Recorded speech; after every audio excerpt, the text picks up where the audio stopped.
अस्सलाम वालेकुम एवरीवन। आज की वीडियो में हम देखेंगे कि आप अपने कस्टमर्स को एक्सेल के थ्रू किस तरह सिस्टम में अपलोड कर सकते हैं। उसके लिए हम जाते हैं सेल मैनेजमेंट में।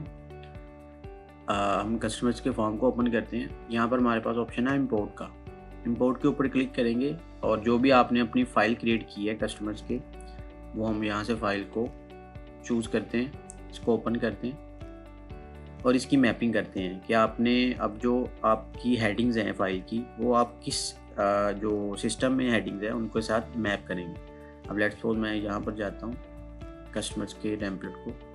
अब यहाँ पर मैंने कस्टमर कैटेगरी की जगह कस्टमर कैटेगरी ही लिखा है, उसमें मैंने कैटेगरी दे दी है और कस्टमर के नेम की जगह मैंने कस्टमर की हेडिंग दी है। और लेट्स सपोज़ मैं जाता हूँ सिस्टम में, तो मैं देखता हूँ कि कैटेगरी को उसने ऑलरेडी सेलेक्ट कर लिया है कस्टमर कैटेगरी, और कस्टमर नेम को उसने अभी कोई कॉलम सेलेक्ट नहीं किया, तो हम इसको कस्टमर सेलेक्ट करेंगे। तो इस तरह हम अपनी मैपिंग करेंगे सबसे पहले, देन इसको सेव एंड कंटिन्यू करेंगे। अब उसने फाइल का सारा डाटा सिस्टम में ले आया है, बस इसको वैलिडेट करना है और अपलोड करना है। वैलिडेट करने का मकसद यही होता है कि अगर आपके डाटे में कोई इशू है या कोई चीज़ मिसिंग है तो वो आपको एरर देगा, आप उसको रिजोल्व करेंगे, देन उसको अपलोड करेंगे, अदरवाइज़ वो फिर उसको अपलोड नहीं करेगा। अब इसको वैलिडेट करते हैं। अब वैलिड किया, उसने कहा है जी 20 और 20 आइटम आर वैलिड, कि सभी आपकी जो 20 कस्टमर्स थे वो वैलिड हैं। उन कस्टमर्स का डाटा अपलोड करते वक्त आपने जो चीज़ का ख्याल रखना है उसमें कस्टमर कैटेगरी है कि आपके पास सिस्टम में ऑलरेडी कस्टमर कैटेगरी मौजूद होनी चाहिए। अब लेट्स सपोज मैं इसको अपलोड करता हूँ, इसको अपलोड करते हैं सिंपली।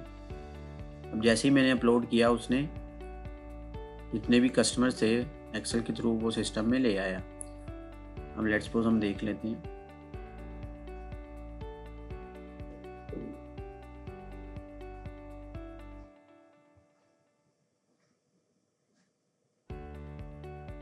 अब आप ये देख सकते हैं कि हमने ये अपनी जो कस्टमर्स हैं ये फाइल के थ्रू अपलोड किए हैं, तो वो सिस्टम में ले आया है। अब लेट्स सपोज आप एक्सेल फाइल में अगर आप कोई चेंजेस करना चाहते हैं, यहाँ आप ये जो आपने कस्टमर अपलोड किए हैं ये आप डिलीट करना चाहते हैं, तो आप 1 बाय 1 भी कर सकते हैं और इसको बैच वाइज भी आप देख सकते हैं। अब आप देखें कि जो मैंने फ़ाइल अपलोड की उसमें 20 कस्टमर्स थे, तो उसने बता दिया कि आपने बैच आईडी जो 2 आपने अपलोड की उसमें 20 आइटम हैं, तो मैं इनको डिलीट करना चाहता हूँ, तो मैं डिलीट कर सकता हूँ।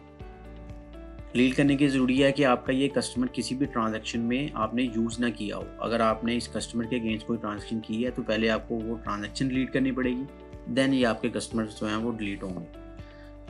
तो इनको हम डिलीट कर देते हैं परमानेंटली। तो आप देख सकते हैं कि उसने जो 20 कस्टमर्स थे हमने अपलोड किए वो डिलीट कर दिए। तो इस तरह हम अपनी फ़ाइल में कोई भी चेंजेस या डिलीट करना चाहें वो भी कर सकते हैं, और एट अ वन को ही आप अपने कस्टमर्स को टेम्पलेट के थ्रू अपलोड कर सकते हैं। तो ये थी आज की हमारी video. Thank you very much.